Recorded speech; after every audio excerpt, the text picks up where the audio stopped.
In this video, we're going to discuss the difference between temperature and heat. Heat is the amount of energy, the thermal energy, that we're adding or removing from a system. Temperature, on the other hand, is really a measure of the transfer of that energy. When you have, let's say, two blocks of equivalent things, one of them is at 100 degrees, one of them is at 0 degrees. We'll think for the second, right or left, which one would you consider hot?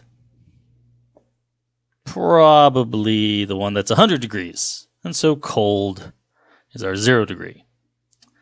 But if you also had equivalent materials, and one was 0 degrees Celsius and one was minus 30 degrees Celsius, and asked you, which one's hot? Well, if you're holding the two, you'd be like, oh, well, this one's definitely hotter. This one's definitely colder. Most of the time when we think of temp, we think of relative amounts. As the seasons change, in winter, being 65 might be nice and warm, but in summer, being 65 is nice and cool. Really the same temp, but it's what you're used to at the time that you're comparing it to. What's really happening? What are the differences in temps here? Why is 0 hotter in one case and colder in the other? Well, temperature is about the transfer of thermal energy. 100-degree object is transferring more energy out than a 0-degree object. In fact, this is why if you put, say, an ice cube into boiling water, the ice cube melts and the water cools down. As things are in contact, they are exchanging thermal energy. And so over time, so time 1, time 2, what will happen is our temperature of the hot thing goes down, and the temperature of the cold thing goes up. As your temperature goes down, you transfer just less energy. As your temperature goes up, you transfer more energy. The 30-degree object is giving away thermal energy faster than the 0 was. The 70-degree object is giving away thermal energy slower than the 100-degree object was. As time goes on, eventually your two temperatures will be equal. As one keeps going down and one keeps going up, they'll eventually run into each other in terms of how fast they're transferring heat. At this point, their temperatures will no longer change. Your hot object got colder because it was giving away more heat energy than it was bringing in. But as soon as it's getting back as much as it's giving away, it's not able to change the amount of heat energy it has. If you can't change the amount of heat energy, then you're always giving away the same amount. This is why hot things cool down to room temp and cold things warm up to room temp.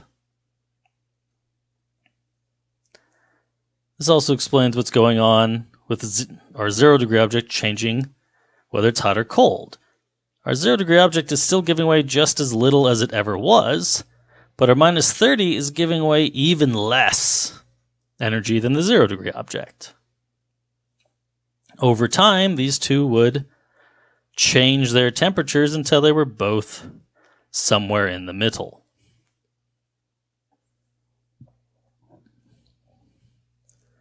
Temperature is describing the rate at which you're giving away thermal energy.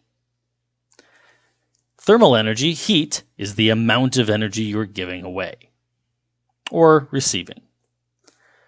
This also helps us explain absolute zero. In gas laws, we discussed that absolute zero, in terms of gas, was when the volume went to 0. The colder you got, the smaller your volume of gas. At some temperature, that volume would go to 0 because there was no molecular motion. Well, friction from impacts is how we generally transfer heat. It can also radiate through light, which we'll discuss in the light chapters. But the idea is if you weren't moving at all, your gas had no volume. If you are giving away no energy, so your arrows are nothing, no leaving arrow, no heat leaving the object, That is as cold as you can be. The minimum amount of heat that you can give away is none. And so that is the lowest temperature you can be. Whatever temperature you're at when you give away no heat. This is 0 Kelvin. This is how we have to view temperature so that we can differentiate it from heat.